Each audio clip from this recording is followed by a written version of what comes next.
President Trump is about to find out what oversight really looks like. Democrats are launching a whole series of investigations into his administration on everything from family separations at the border to security clearances and, of course, the president's personal tax returns. Any moment now, the House Ways and Means Committee will ask questions about precisely that. And Lauren Fox is standing by. She's our CNN Politics congressional reporter up on the Hill. And so, Lauren, one major question are, where even are his tax returns?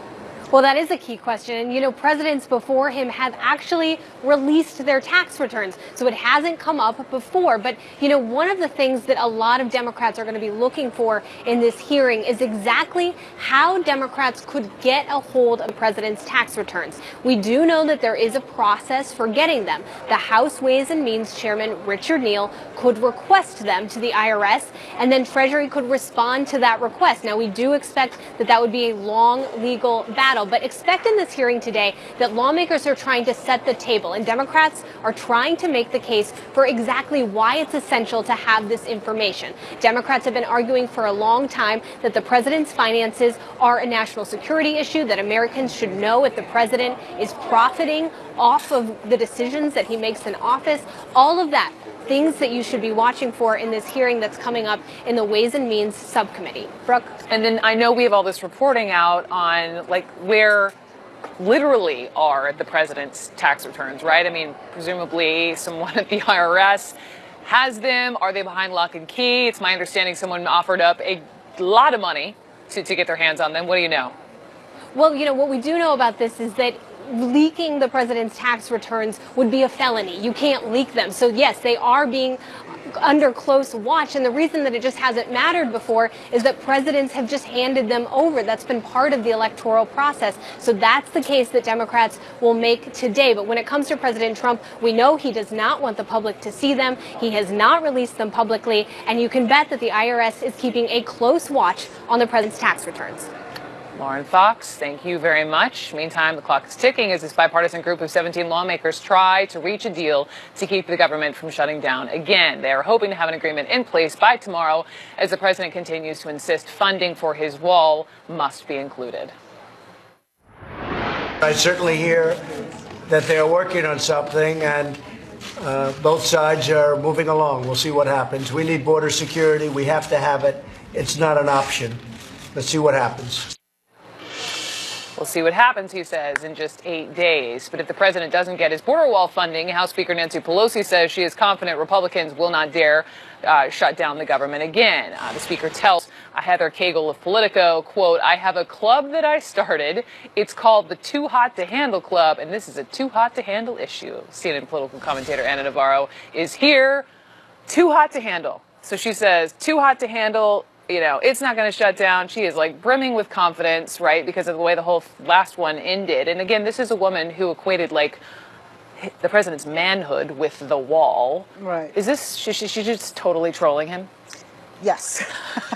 And loving it. Yeah. She is relishing the position she's in. Look, she's had somewhat of a tough ascension to the speakership. She had a tough race. She had to make all these deals in order to become speaker. But then in the last few weeks, she's been on a roll. She has, hit her stride. She's done great on the one-on-one negotiations with him in the White House, the optics of it. She's become a ma'am one, and after, you know, the one with the sunglasses now, the one with the clap. Can you do the, can you do it? Yes, it totally I think became. you have to have like 5 children in order to really It went viral. do it very, very well. It went viral. Right, and the one with the sunglasses did too. Bye-bye. So she's, she has all of a sudden become this, this amazing leader for the Democrats that they are all supporting after they weren't. I think she's loving this, and I think he does have a hard time dealing with her. You'll notice he gives everybody a nickname. What does he call Pelosi? Nancy. That's her nickname. Do you think that's is that like he doesn't have it? I think she is too hot to handle for him. You know, it's not crying Chuck, it's not little Marco, it's not lying Ted. It's Nancy. It's not low energy Jeb, it's Nancy. I also, that's Miss Speaker to you. Yes, Madam Speaker. Lastly, with this whole story out of the state of Virginia, like in the span of a week, which just again is the first week of a full week of Black History Month. I know, I see your eyes already. You have the, governor embroiled in this blackface scandal. You have the lieutenant governor having his own Me Too, moment. He vehemently denies it. She's come out with her own story. And then now you have the AG coming forward and saying, oh yeah, I dress like a rapper and wore blackface back in the day as well. What's going on? Will the last Virginian who hasn't done something outrageous please step up so that you can be governor? I mean, they're going to end up with a Japanese hologram as governor if this continues. They're running out of people as the line goes down. First of all, I really don't understand how Ralph Northam can still be governor. He is holding on, not for Virginia, he is holding on for Ralph Northam. He is being selfish. It's all about him. What he did is outrageous. At best, he wasn't one of those two, but he allowed it in his Facebook page, and he kept silent about it. Not his Facebook page, his yearbook page, and kept silent about it for 30 years. This playing dumb thing. And then, for him to have this press conference where he says, where his excuse is, that was not me in blackface. Oh, now, but by the way, I did do this thing, yeah, and then that wasn't me in that blackface, but I did do blackface before.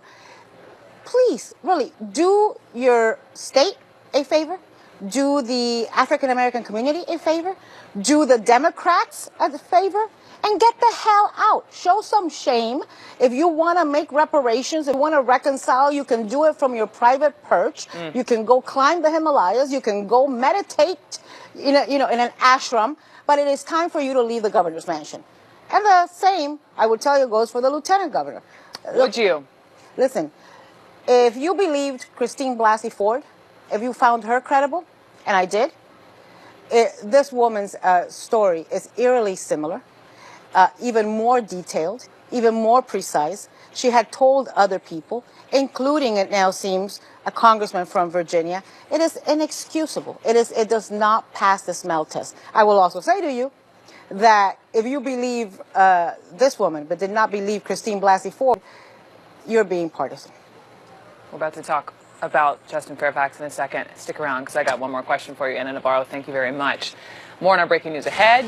President Trump apparently irate over some of the new hires by the House Intelligence Committee just as they start investigating his finances. Plus, the mayor of El Paso, Texas, joins me live. We'll get his take on President Trump's false claims that the border wall is what lowered the crime rate there and what he expects when the president visits his city